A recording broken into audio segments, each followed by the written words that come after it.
What if the reason you can't get ahead financially has nothing to do with how much you spend on coffee?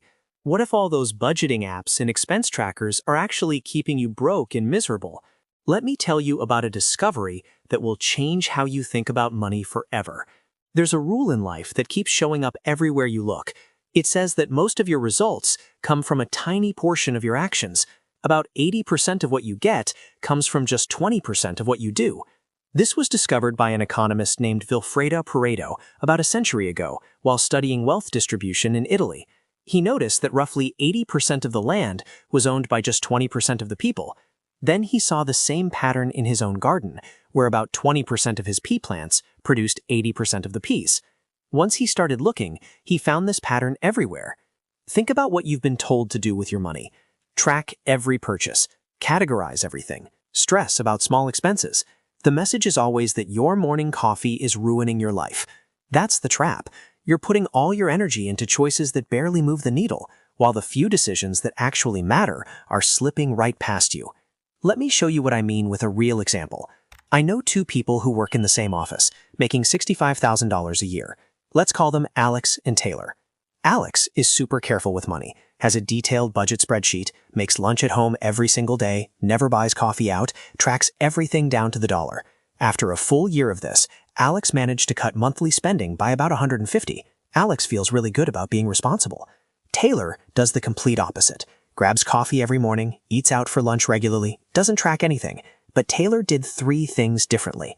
First, found a roommate and cut rent by $500 a month. Second, got rid of a car loan and bought a cheap but reliable car with savings, saving $350 monthly. Third, switched jobs for a $12,000 raise. Who's winning? Taylor is now ahead by more than $1,200 every single month, even with all that coffee and takeout. Same starting salary, totally different results. The difference isn't discipline, it's knowing where to focus. Drop a comment right now and tell me the money rule you were taught growing up that turned out to be completely wrong. I want to hear it. This is what the 80-20 rule looks like with money. A small number of choices create almost all of your wealth, but most people focus on everything except those choices. So let's break down the three big ones: where you live, how you get around, and how much you earn. Get these three right, and the small stuff doesn't matter. Get them wrong, and no amount of coupon cutting will save you. First up is housing. For most people, this is the biggest check they write every month. The gap between spending a reasonable amount and spending too much is enormous over time. Here's some simple math. Say you make $6,000 a month. If you spend $1,800 on rent, that's 30% of your income. Pretty standard advice says that's about right. But what if you're spending $2,700 instead? That's 45%. The difference is $900 every single month. Over 1 year, that's almost $11,000. Over 10 years, we're talking $110,000. And that's before you factor in what that money could have grown into if you'd invested it. But most people don't think about housing this way. They look at the apartment with the nice kitchen and the pool downstairs and think it's worth an extra few $100s a month. Meanwhile, they're losing their minds over a $15 increase in their electric bill. They're sweating the small stuff while the big stuff crushes them quietly in the background. And the worst part, they don't even realize it's happening.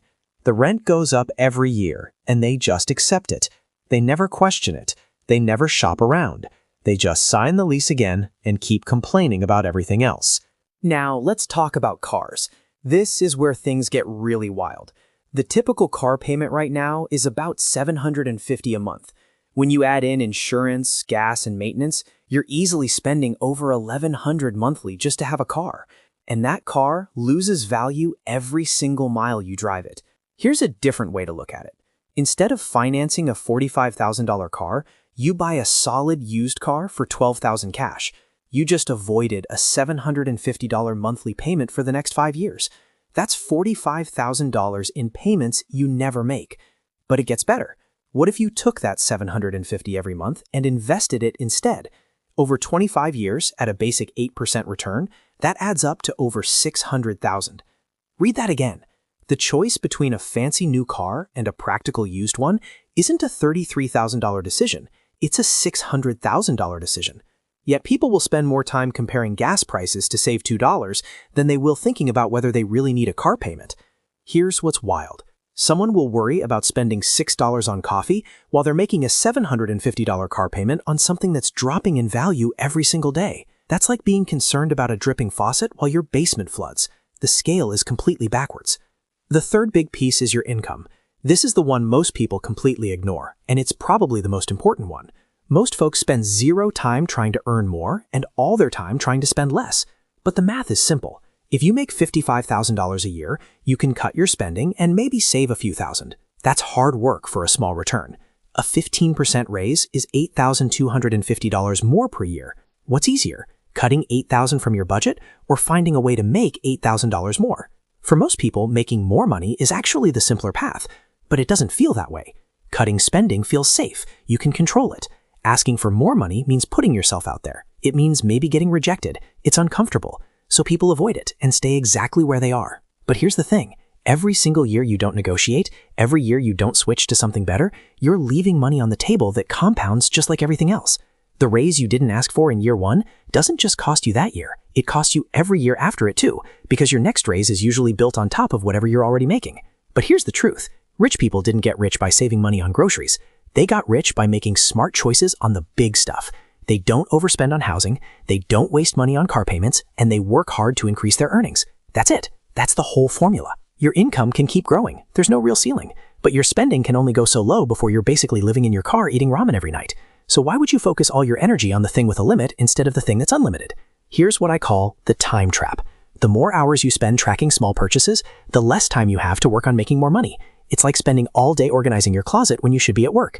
You feel productive, but you're doing the wrong thing entirely. This is why rich people sometimes look careless with money. They'll buy an expensive coffee at the airport without blinking, but they'll spend weeks researching before they buy a property. They know the coffee is in the 80% of stuff that doesn't matter. The property is in the 20% that changes everything. And this is why most money advice out there is useless for actually building wealth. It's all busy work. Log every expense. Make a budget with 30 categories. Negotiate every bill. Use cashback apps. This keeps you feeling like you're doing something while making sure you never actually get ahead. The real plan is simple but scary. Spend less on housing than you think you should. Don't have a car payment if you can avoid it. Focus on making more money. Invest what's left over. That's it. Those 4 things are maybe 20% of what you could do with money, but they create 100% of the results. So here's the bottom line. The 80-20 rule isn't just some theory. It's the difference between actually building wealth and just staying busy pretending to. The people who figure this out don't just save more, they think differently. They stop playing the game everyone else is playing and start playing the one that actually pays off. Most people will never do that. They'll keep tracking their coffee and wondering why they're not getting ahead, but you already know the answer now. Want to know the hardest part about this? It's not the math. It's not the discipline. It's watching everyone around you do the opposite and feeling like you're the crazy one. Your coworker buys a new truck and gets compliments. You keep driving your paid-off car and people think you're cheap. Your friend posts about their renovated kitchen. You're investing that money instead, and nobody sees it. Society rewards the appearance of wealth, not actual wealth building. That's the test. Can you do what works when everyone around you is doing what looks good? Because here's the truth. 5 years from now, 10 years from now, you'll be in completely different financial places. They'll still be making payments. You'll be making choices. They'll be working because they have to. You'll be working because you want to. And none of them will understand how you got there because they were too busy looking rich to actually become rich. If you stayed till the end, you already think differently than most people. Subscribe, and I'll see you in the next one.